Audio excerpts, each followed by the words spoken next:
In front of me is LENOVO Tab K11 Plus, and today I would like to show you how you can delete Google search bar from home screen.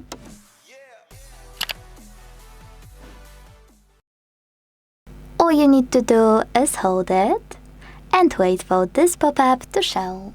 When it does, tap on remove and wait. As you can see, after a few seconds my search bar was successfully deleted.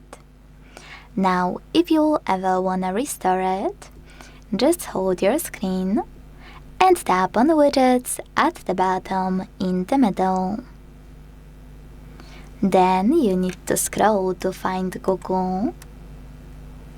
Click on it, scroll here, and then select search bar.